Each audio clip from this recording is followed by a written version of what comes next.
Started. Welcome everybody. This is the April 27th, 2020 Estes Park R3 Board of Education regular meeting.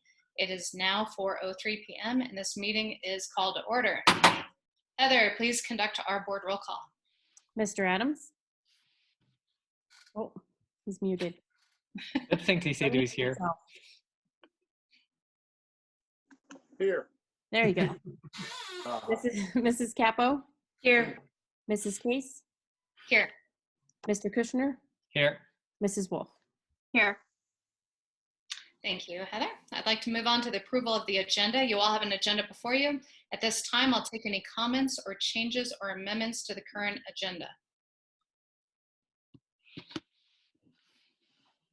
Nope.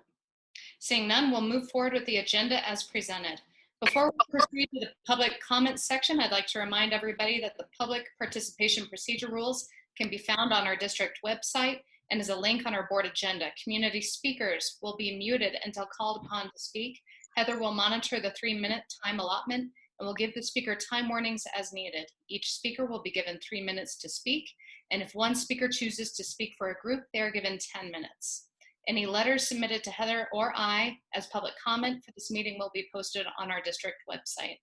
At this time, I'd like to take a moment for any public participation or comments.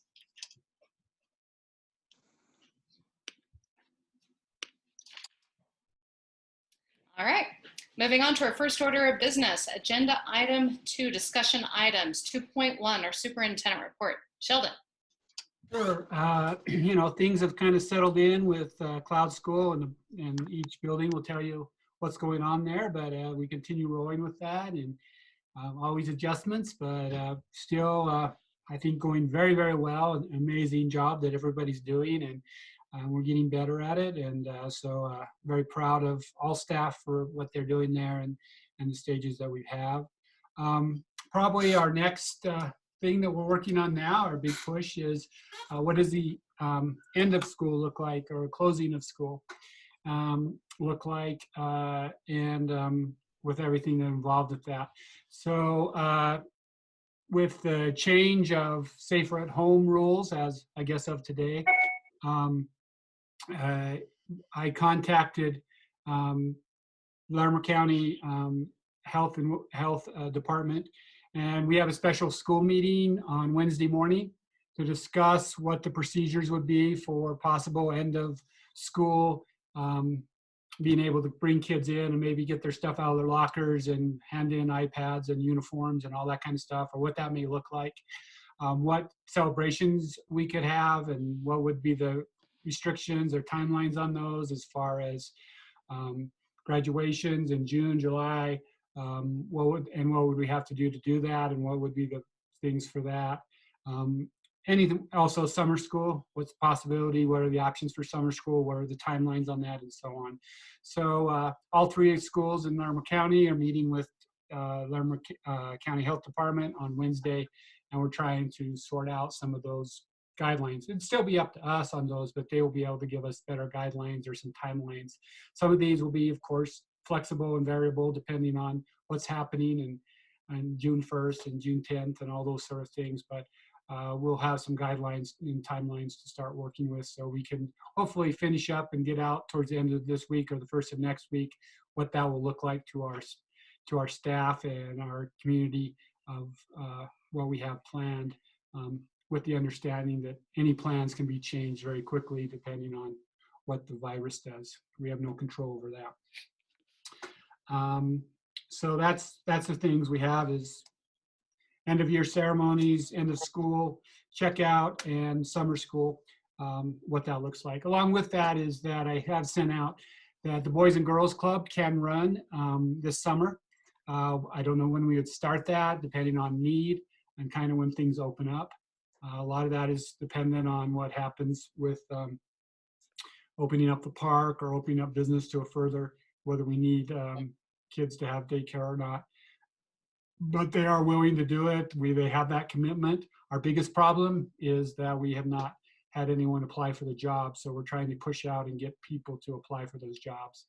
We would have to do distancing less than 10 10 people per classroom and cleaning procedures and all that with that. But they are running some Boys and Girls Clubs down in the Valley for first responders, and they have the procedures down and know how to do it. So they're willing to do that. So that's good news.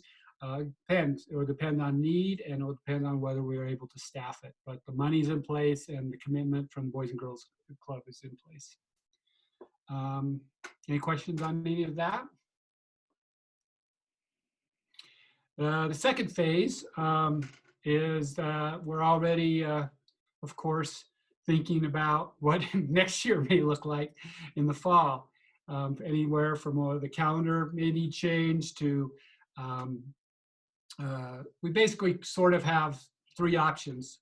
Best case scenario is we go back to school on regular day with just putting in precautions of distancing and what we can do there. A second one is, that we have a second phase and we don't go back to school. We are still on online learning. That could be a system as well. Or a third one is some kind of hybrid of online and back to school in-person learning. All of those scenarios we're working on. And if we do go back, we also are working on what does that look like. It will not look the same as when we left on March 13th. So as far as scheduling and classrooms and how many and lunches and all that stuff, buses, all those things will have to be in consideration. And we're working with the state and the health department of what that may look like. And again, all those are variable on the status of how the virus is in the state at the time. So, but we do plan on many different scenarios in that case. So, and even if we plan for many different scenarios, I won't say we guess the right kind of scenarios. So there'll be always flexibility and adjustments that need to be done. But we understand that and we're working through that. Any questions on next year, our concerns?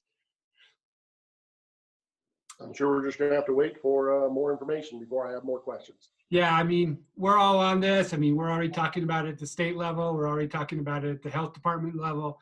We're already talking about, all the different scenarios that might include. So, and getting direction on that. So we'll have different scenarios set up of what that look like and what waivers we need if that's the case.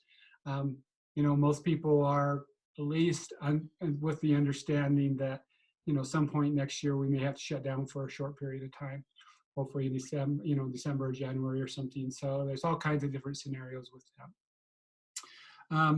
The third thing that is on my forefront right now, of course, is budget. I'm going to have Brian go into a little more detail, but I'll kind of do a 50,000 foot overview or 100,000 foot overview, then I'll have him do the 50,000 foot overview.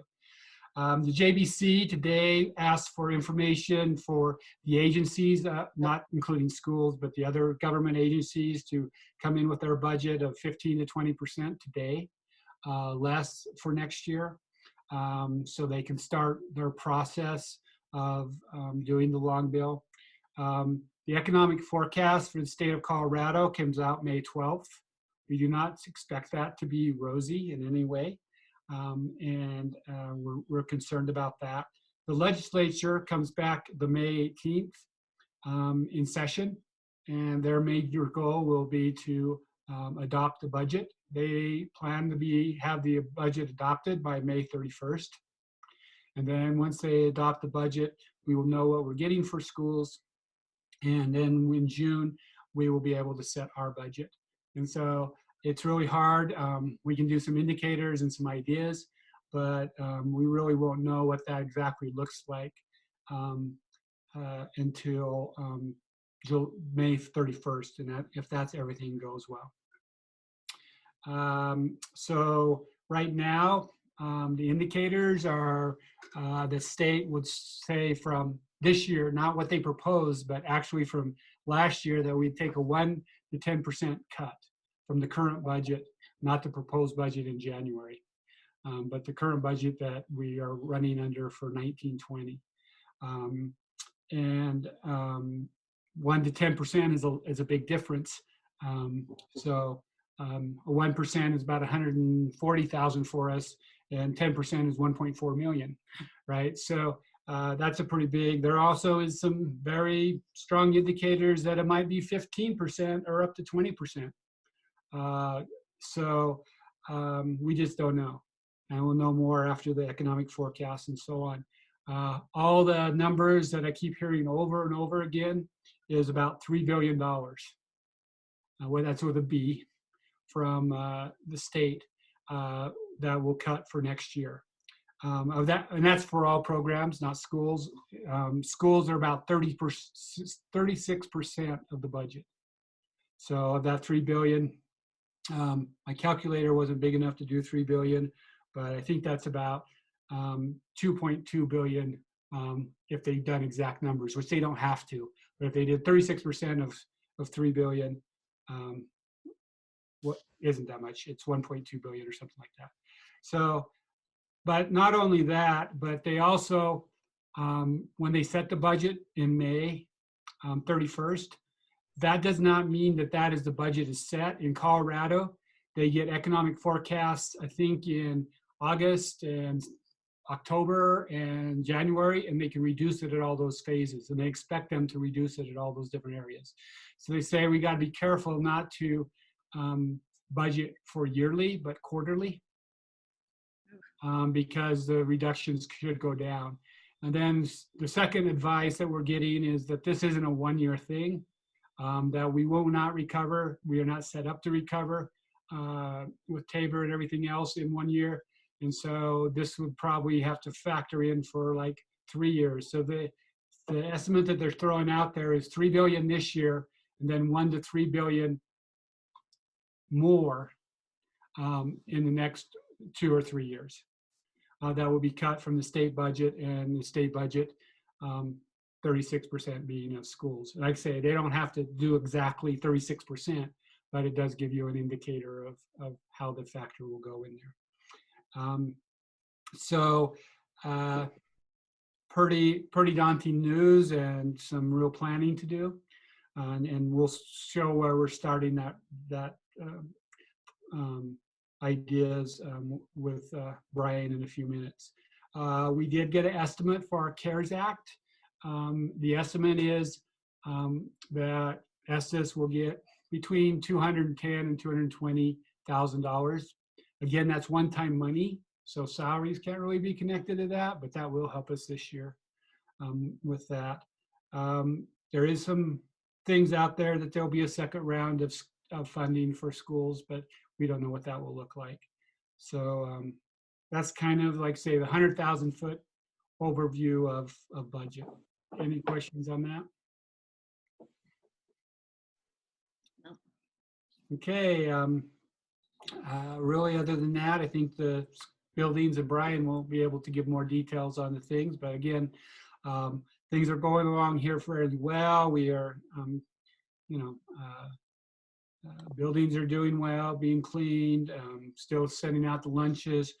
We're doing a great job of where we are right now, and we just need to finish up strong and do the things we need to do to finish school and plan strategically, not only for next year, but 3 years in advance. So thank you.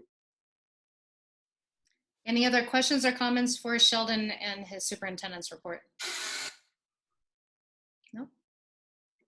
All right, moving on to 2.2, agenda item 2.2, our administrator reports. Let's start with elementary school principal, John Bryant. Welcome, John. Hi, everyone. Hello. Yeah, so just some happenings at the elementary school. I guess while I was sitting here listening to Sheldon talk about the stuff, the budget piece, it made me realize that really everything we're trying to do at the school level right now is keep our school experience right now as positive and as interactive and as rosy a picture as we possibly can, because lots of stuff on the horizon. But we're just trying to stay in the here and now with staff and with the kids, and just do our best to make sure that we're trying to communicate a positive experience, and try to help everyone embrace the fact that Cloud School is a fun experience, and we're having the most fun we can with it, so that we can continue to increase engagement and of course help with everyone as as we're in this strange time. Lots of worries for everyone right now. We continue to get really positive feedback from parents, very, very positive feedback from parents. I'm getting some, myself and teachers, we continue to get individual messages from parents talking about how grateful they are for the ways that our teachers are reaching out with kids and engaging with kids, so that things continue to go well in that regard. Participation still in Cloud School still remains relatively strong. Kids are not 100%, but every day and every week we come up with different ways in which we can get kids and families to engage, maybe at a higher level. Last week we rolled out our specials, whole grade level specials Zoom meetings, where the entire grade level, once a week, they're going to get on as a whole grade level and basically have their specials time, where the kids start off with exercising with Coach B and and engaging with Miss Raynar and Mrs. Williams and Miss G. And I included some of that. I sent out my weekly video this morning, and I included some of those clips in there because that's what I needed right now to warm my heart, is to see all those. We had probably at least half of every single grade level get on and Zoom or a Google Meet with our specials teachers. So that just continued. So we're talking, almost 50 kids getting on there, and that just continued to speak to me about how that's our priority is connecting with kids and continuing to be that that connection for some kids that maybe don't have those relationships right now. So that was really cool to see. The highlight of my week last week was seeing that's going to be successful. Last week I also had some fun by calling a nice weather day on Monday. Like I said, I'm just I think that us trying to keep things in a fun, positive light and encourage kids to get outside and get exercise. Got some great feedback about that. I think parents liked that. Let's see. I guess the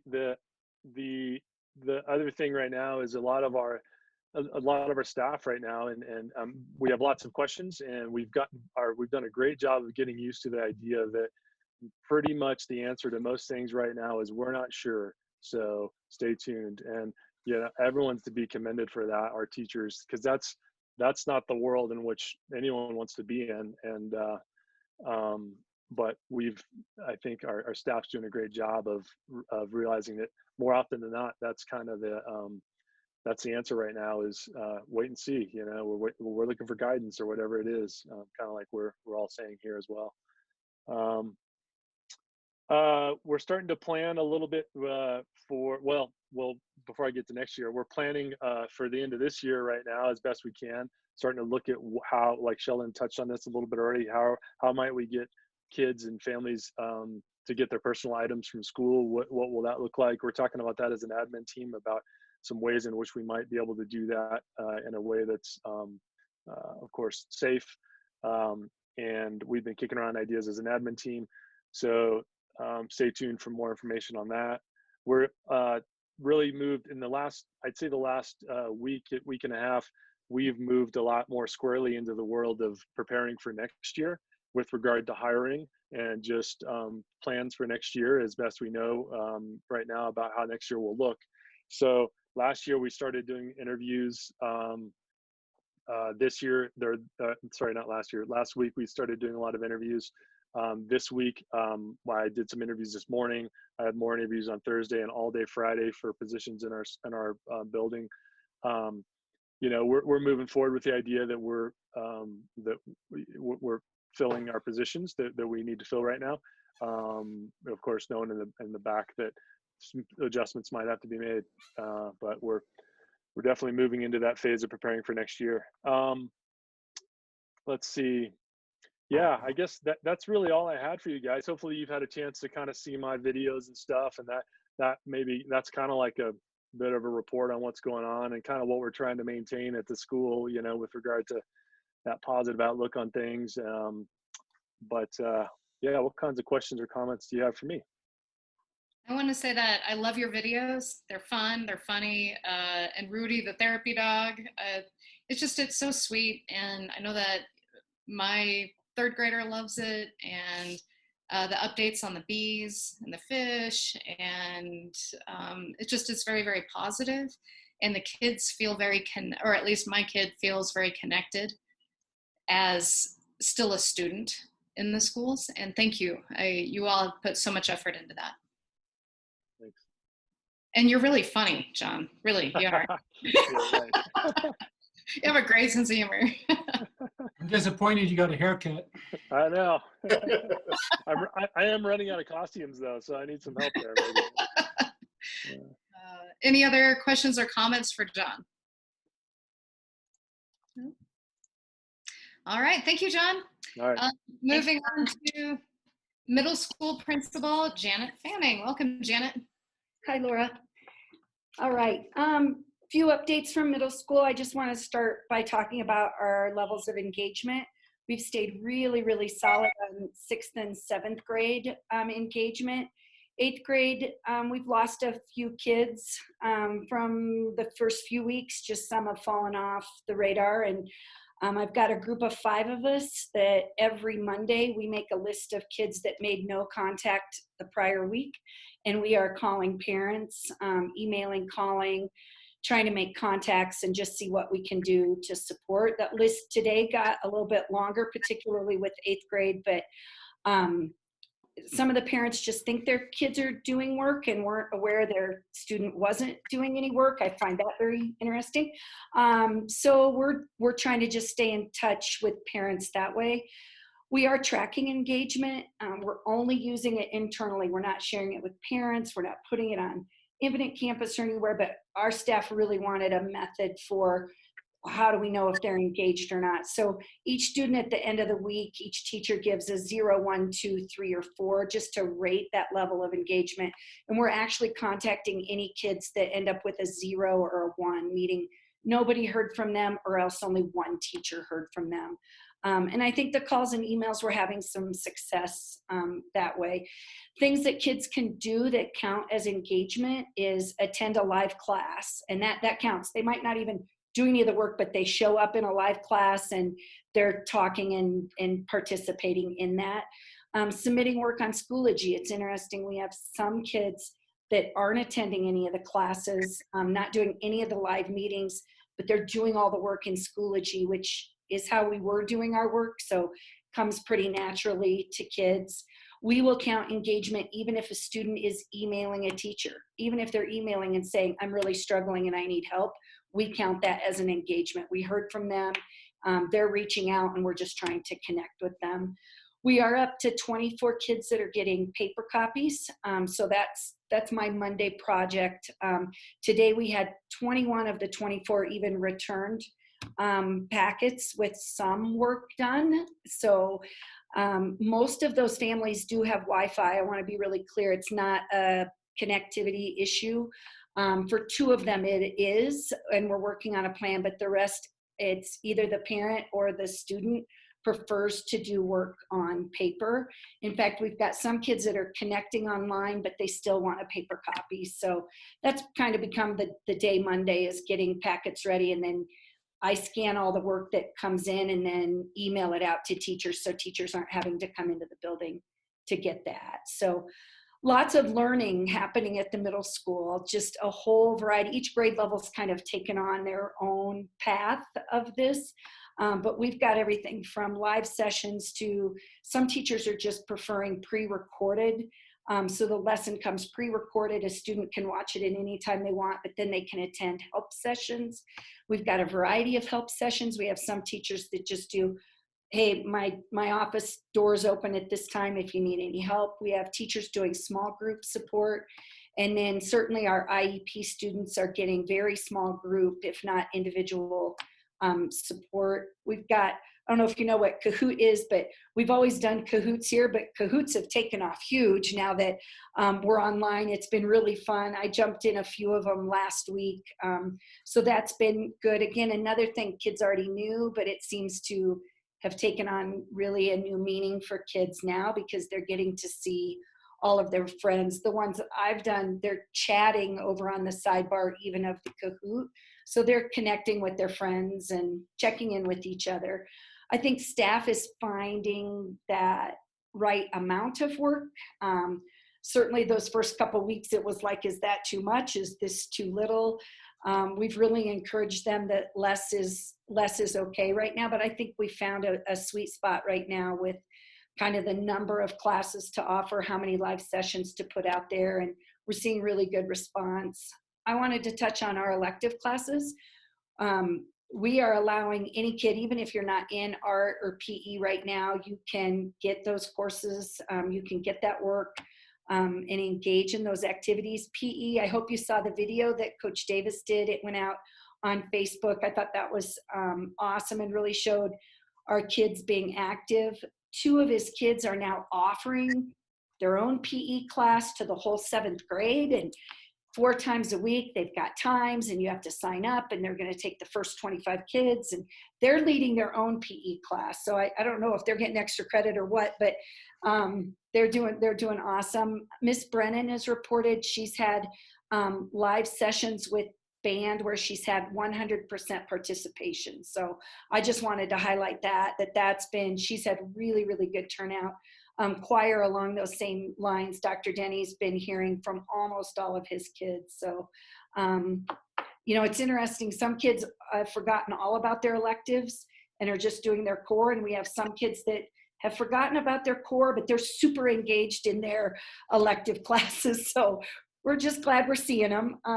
And both groups are reminding, like the core teachers will say, don't forget to check in with your electives. And our elective teachers are trying to remind kids to also check in. So just a couple other things going on here. We're in the middle of end of year meetings for evaluations with teachers. It's gone really well. We really weren't sure with what it would look like. But so far I've got a few in already, and it's gone really well. Even though teachers' goals are not becoming part of their final evaluation, we've had great conversation around goals. Middle school was rocking where we were needing to be on March 13th. We were really on track. And I just want to, highlight and honor the work that had gone on around teacher goals and our school goals here at the middle school. So those meetings so far have been really positive for myself and the teacher. Things were kind of on hold on our what Sheldon alluded to, 8th grade promotion. We're obviously waiting to see what it could look like. I am still getting calls about, can my kid come in and get things out of their lockers? And we're waiting also on that. So parents seem pretty patient once we explain, there will come a time, it's just not right now. So, gosh, that's kind of the quick version of what's going on in the middle school world. Does anybody have any questions for me? Sounds like a lot. Benjamin's enjoying the decreased workload. Is he? He and probably 274 other kids. Yeah. Great. Janet, I want to say that I really appreciate that real personal connection that you have with the kids, you as the principal, and also your team. Like I said, I've got a middle schooler too that, isn't super honest about getting her work done, but when you get that personal connection from a teacher, it's real. It's real for us as parents. It's real for her. And you have a really strong team, and I love that personal touch. Like, this is a hard age anyway for kids to be motivated, let alone in this whole new world. But thank you for just making it very human. Yeah, thank you. Thanks, Janet. All right. Thanks, everybody. Thank you, Janet. Thanks, Janet. All right, moving on to high school principal Chuck Scott. Good afternoon. First off, with the Cloud School, our engagement's been okay. We are touching base with a good portion of the kids every week. As far as the amount of work that's getting done, it varies. Our freshmen are struggling. Our upperclassmen in the AP and college classes are doing well. So it's kind of all over the board there, and kind of what you would expect in an area like this. So We continue to move forward with that. Our teachers are working hard to engage the kids, to make sure that they are feeling okay and getting through this. 2 weeks from today, we begin AP testing. We're making sure that all the kids that are testing have adequate Wi-Fi and or their accommodations. They understand how they're going to be met through the AP College Board testing. So we'll get that going 2 weeks from today, and then they go the last 2 weeks of school. We also are looking at our end of year, what that's going to look like as far as turning in books and iPads, and seniors getting caps and gowns, and the rest of them cleaning out lockers, and we'll make a plan for that beginning on March 18th or May 18th. Next year's schedule is we're getting real close to being done with it. We still have to fill in some gaps, some areas that we didn't know if we were going to get to add an FTE, and so we're finishing that up. Sherry and Kara are, and we'll begin running those schedules and see where we're at for next year. Local scholarship night, we still don't know how to accomplish this. We have received most of the recommendations for the kids who to give those scholarships to, but as far as how we're going to do that, we're still searching on that and trying to figure that out. As we are with graduation, we do, as Sheldon mentioned, we're meeting with Lemmer County Health, and we kind of have a tentative plan, and we just got to get their blessing and see if it's something we can do, and then we'll put that into motion. With that being said, we have several projects going to honor our seniors. If you guys saw the last Friday's papers, they're doing a senior spotlight, and they had about 20 in both papers last week, and we're continuing to push that. And I can't thank Ann Dewey enough for doing all the legwork on that, putting together the pictures and the little articles on each senior, and then getting it to the papers. And this week we got to go to work on calling the ones we don't have yet, and I think she's close to having 20 more for this week, and then we're still going to have another 30 that we have to get done. So we're working on that. We have a project going now that we're getting a banner of each senior with their name and picture on it printed, and they're going to go up on Elkhorn Avenue. We're hoping in 2 weeks. They're working on the printing this week and probably next week, and then the town has agreed to install them for free, and so they'll go to work on putting those up. The Visit Estes Park has bought some banners honoring the graduates, and they'll go at the parking garage, the big banners that go there on the side. And so I want to thank Gary Klund at Visit Estes Park for doing that. Kent Smith with Smith Sign is printing signs for all the kids to put in their yards. And he thought they should be done. I talked to him yesterday, and they should be done this week, and then we'll get a team together to get out and put them in all the yards. So we have some things going on to honor those seniors, and I know as I talk to a lot of them, they're struggling and would really, they're depressed that they aren't in the building for this last couple months of their senior year and stuff. So we're working on that. I have been coming down every Friday night and turning on the lights and just give them a little bit of an honor that way also at the football field and things. So that's a little bit about where we're at with the seniors and graduation, AP testing. We also are finishing up end of the year teacher evaluations. I just started with my first one today, and it went well, and so we'll get those knocked out here in the next 4 weeks also, and have that completed. So I think that's all I have for right now. Questions? Chuck, does interaction with staff normally happen like through Zoom or people coming in, or how does that work? We have a little bit of both. We have at least one teacher that doesn't have any access to internet, so he's in every day. Sherry Hightower's in every day working on calling kids and doing that type of thing, working on scheduling for next year. We've been having a staff meeting every other week through Google Hangouts. And then we have weekly PLCs, so we visit with every teacher twice a week in their different PLCs. And that's all been done through Google Hangouts. So I have a few teachers that need stuff in the building, and they call and ask if they can come in, and they come in and spend a little time and so forth. So yeah, that's how that interaction's been happening. Great, thank you. All right. Any other questions or comments for Chuck? No. All right. Thank you. Good afternoon. Hey, Laura, could you have Laszlo's on too? You might have him do an update too. So Excellent. Welcome, Laz. Is he on? maybe he's on.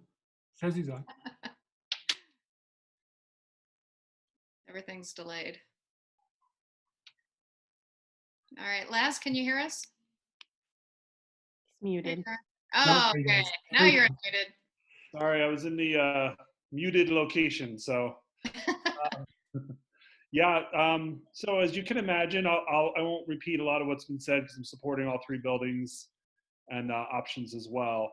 But the biggest, I think, the biggest challenge for us has been. Well, first I want to start with praising what our teachers are doing. Most of our kids are really getting the full benefit of cloud school to whatever level they're able to work, and then our special ed teachers. And now as of like about a week ago, 2 weeks ago, we were able to really fully engage paras to be able to get in and support students. So that's been really good. And we have paras doing everything from one-on-one supports and tutoring, all the way to meeting with small groups or going into the Google Meets or the classrooms that are virtually happening and going in there and being able to kind of monitor and help students. So for the majority of our students, that has been very successful. Feedback has been pretty good from parents and teachers as well. I think our biggest challenge, as you can imagine, has been our high need students who are not able to access much of cloud school because of their significance of their disabilities. And I want to say we've done pretty well with that as well. We've had, we're kind of doing more, I almost call it learning coach. The parents are learning coaches, and we're sort of meeting with them, and we're taking each case. My joke is we're putting I back in IEP, individualized, because we have some families that really want a lot of resources, and we brought tools from the building out to their homes, and they're working with our OT and our PT to be able to do the things we were doing at school at home. And then we have some other families that are taking a different approach, and they just want to be able to work on things that make sense for those students while they're at home. So we have some students that are still working on being able to successfully eat independently or use the toilet independently. So I was like, well, this is a good time to work on that because we're at home. So we're sort of switched gears a little bit, and we're helping parents, supporting them with whatever level of work they want to do. But it's a challenge, and our families are definitely feeling the pressure of having high need students at home all day and not getting those breaks that they did when they were in school, and being able to rely on us to support them. It's definitely a 24/7 job. But I think we're doing well with that, and same as others, we're kind of doing our planning for next year. Special ed also has ESY, extended school year, and that's another piece we're looking at is what is that going to look like, again, individually for each student. And the challenge in that is that's usually to maintain skills during the summer when kids are away from school. And this is unprecedented. We're away from school already. So it's like we're trying to figure out the definition of what maintenance of skills really is right now in the age of COVID. I've been meeting pretty much every week with our Northern Directors group. So that's the directors, special ed and Pooter, Thompson, Windsor, Johnstown, the BOCES. So there are about 12 or 15 of us representing about 30 or 40 districts. And that's been super helpful because we're problem solving together through issues like communication and high need students and students with significant behavior, which is another challenge. To have a student with a really challenging behavioral disorder and then they're home with a family that might really struggle with managing that. So sharing ideas on how we can help them out and sharing ideas on what we're doing to be able to address needs. And I think the big piece that we're waiting on, and we're still waiting on it, is guidance from the feds. The federal government really hasn't done a lot in the way of guidance. We are still sort of obligated to all the same timelines under IDEA that were present before COVID, and there hasn't been any federal adjustments to those. Locally and statewide, CDE has been very supportive in working with us and giving us some nice resources, but we're still sort of waiting on what the federal government's going to do, if anything, to help relieve that and help do some federal definitions, since everyone in the country is dealing with the same type of challenges. So that's a piece that's sort of out there.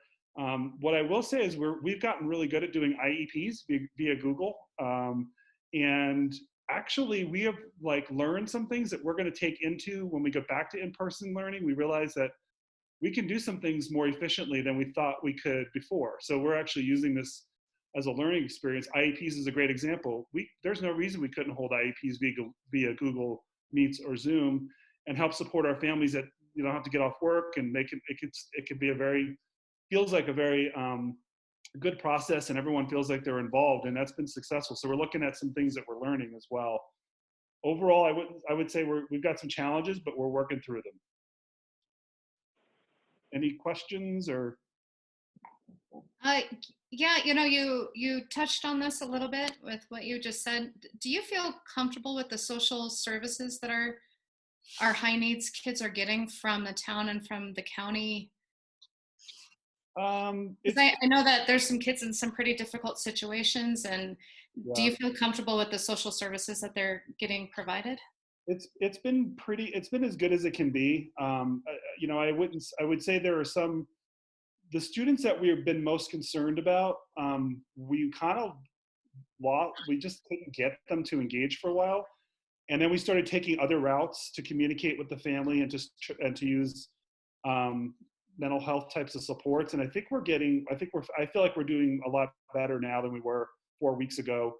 The challenge, of course, is keeping those families engaged, and then we worry about them leaving the community. So that's another piece we're trying to monitor because a lot of times their position in the community isn't as solid. They may not have a job right now or something like that. So we're just trying to engage and support as best we can.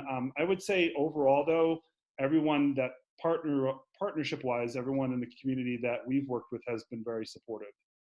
It's a challenge though. It's not easy. Yeah. Yeah, I can imagine.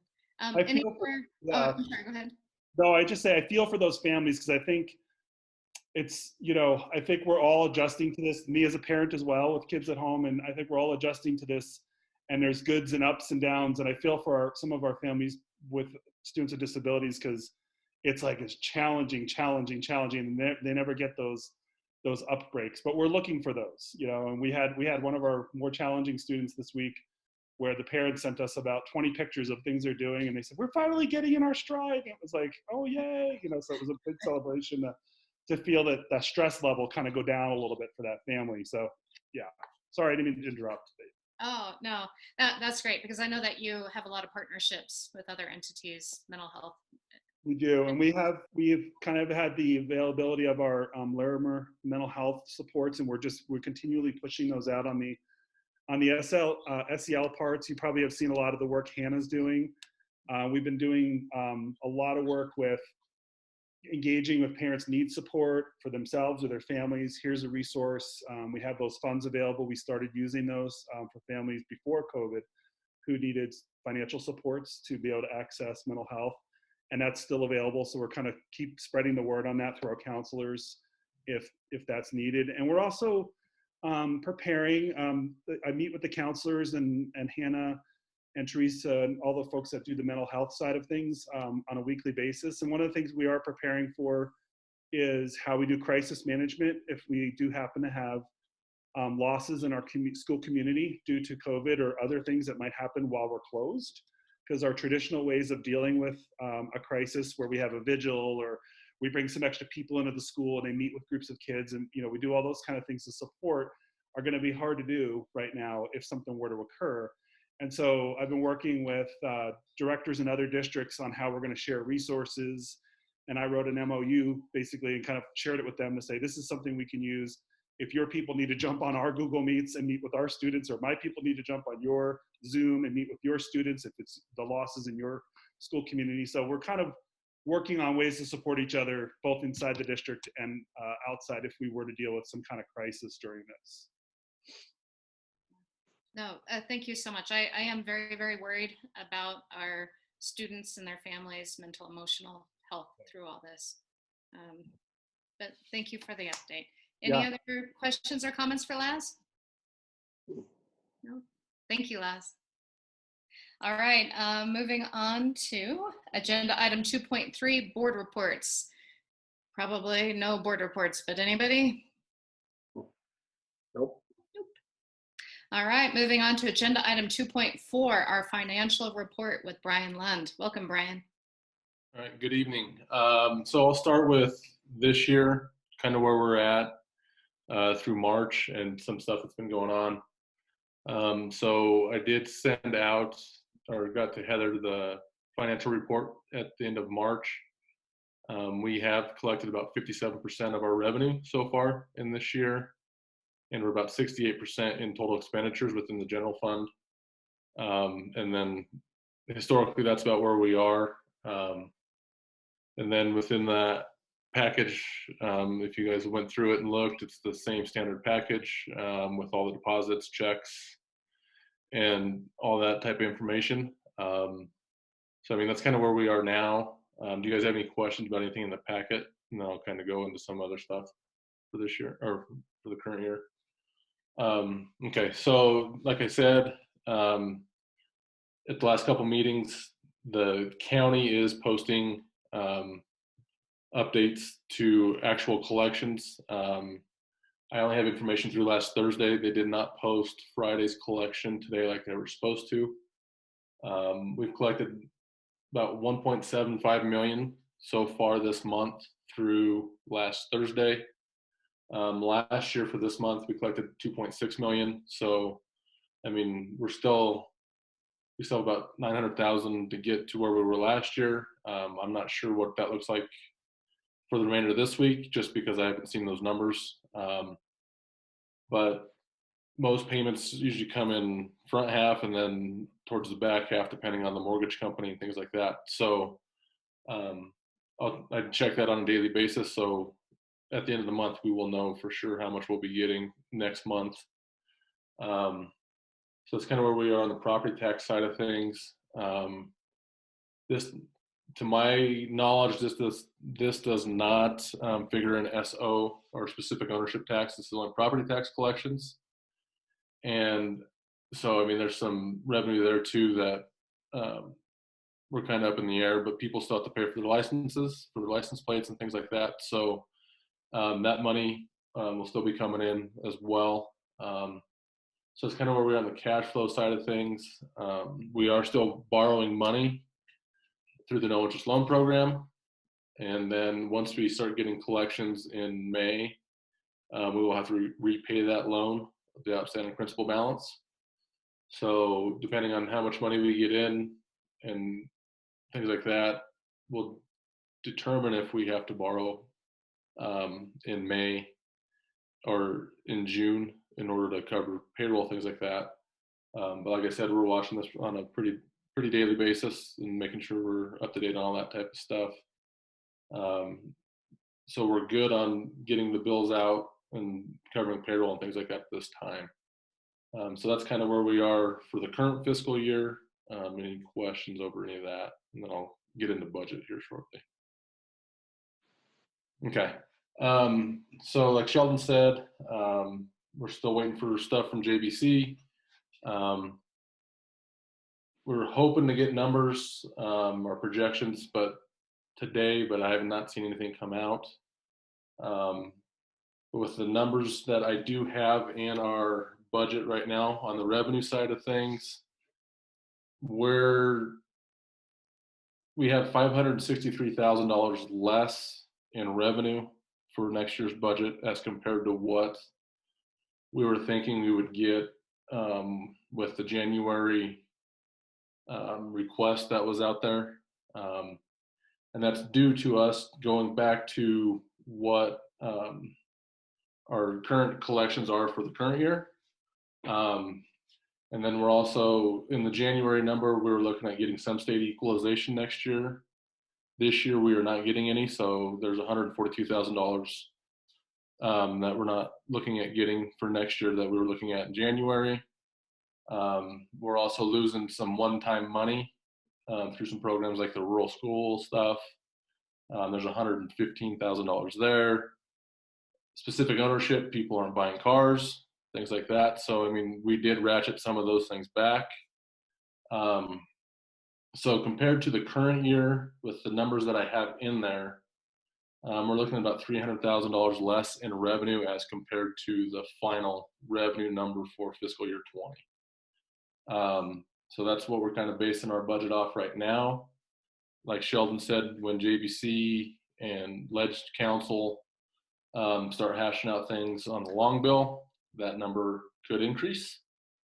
But for right now, like I said, we're looking at about 300,000 less as compared to the final approved revenue for general fund in the current year. We kind of have an estimate in looking at some of the staffing things. When we were thinking we are going to get that $560,000 more in revenue, we were looking at pay tables and possibly changing those and things like that. But with our number being dropped, right now we're looking at just doing steps and columns for everybody. And this number will change. We're looking at about $185,000 increase to salary expenses, just doing steps and columns. So you figure that in on top of the 300,000 less in revenue, we're looking at $480,000 that we got to try to find for next year.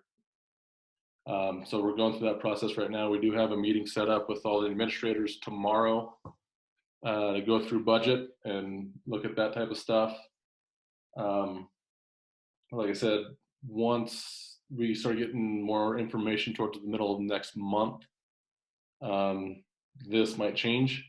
It probably will change depending on the forecast and what they think for revenue. So, but that's kind of where we're at right now. So, like I said, we're looking at $300,000 less in revenue within our general fund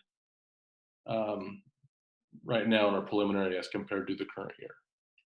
So, do you guys have any questions? I know that's kind of a lot of information, but. Brian, I have a question. Since we're not using the facilities with the children, the students, and transportation, not using our transportation, will that save us any money? It will. I'm going to run numbers at the end of this month because this will be the first month where facilities haven't been in use. So once we get all of our utility bills, and those just came in at the end of last week. So at the end of this week, once we get all of that stuff posted, we'll see kind of where we are budget to actuals. So, I mean, we will be spending less than what we budgeted. So, I mean, in the budgeting process, there's a possibility of using fund balance, but that is one-time money. We won't have that going forward. So if we do fund balance, that's one-time money. So, and like Sheldon said, this is going to be impacting us for the next 1 to 3 years. So we kind of want to not do fund balance if we don't need to, just because, like I said, it's one-time usage of those funds, because once it's gone, it's gone. So at the end of this week, once we do our check run and get all of those bills out, we'll have a better idea kind of month to month what we're saving with the facilities being shut down right now.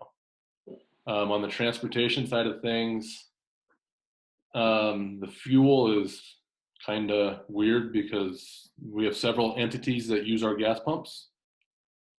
So we usually pay fuel a couple times a year, and we actually just did that for last week. So, I mean, we haven't had the fuel expense for the past couple months, but then we have the fuel expense last month because of how everything works through with all the different entities that use the fuel pumps. So that one's kind of up and down just because, like I said, it's the timing thing with all the other entities, because there's about 5 or 6 different entities that use our fuel pumps that we go through and bill and that type of stuff. So that one's going to be, we'll have a better idea once we get to the end of May, just because of how that billing cycle and that type of stuff works with. And realistically, though, with transportation, we're not going to have any savings there because they're not going to reimburse us because the buses aren't running, so they reimburse us by miles. And so it doesn't really matter. We're not going to get any savings from that because we just won't be able to turn in the mileage, and therefore we won't get the money back. They have agreed that they will help pay for the salaries of the bus drivers, but they won't pay for anything else. So that's just a wash anyway. We won't gain money by not running the buses. Yep, our CDE 40 will just be reduced next year. So the CDE 40 is the big spreadsheets that Misty goes through every year and recognizes all the expenses and things like that. So our distribution we get from CDE, I do have that being reduced next year just because of the not having route miles and things like that. So that's also built into that decrease in revenue for next year as well at this time. Is there any other questions? Anybody else? All right. Thank you for taking the time with us, Brian. Yep. All right, moving on to agenda item 3, our consent agenda. Is there anything the board would like to pull from the consent agenda for discussion prior to approval? Nope. Seeing none, I'll take a motion to approve the consent agenda. I move. So moved. All right. Would a board member like to second that motion? I'll second. Did you get that, Heather? Yep. All right. Popped them. So we have a motion made by Jason Kushner and the second made by Eric Adams. All right. Heather, roll call, please. Mr. Adams?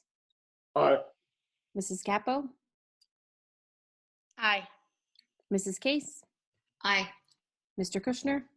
Aye. Mrs. Wolf? Aye. Ayes carry the vote, and the consent agenda is approved. Moving on to agenda item 4.0, action items. We have no action items at this time. Moving on to agenda item 5, our upcoming meetings. Our next work session is May 5th at 4 o'clock. Our next regular session is on May 18th at 4 o'clock. And special meetings will be called if needed. Moving on to agenda item 6, other. Any board members have any other comments to wrap this meeting up?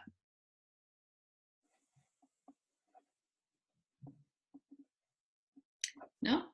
Moving on to agenda item 7, adjournment. I'd like to thank you all for joining today. This meeting is now adjourned. It is 5:01. You may sign off. Thank you for being here. Thank you. See y'all.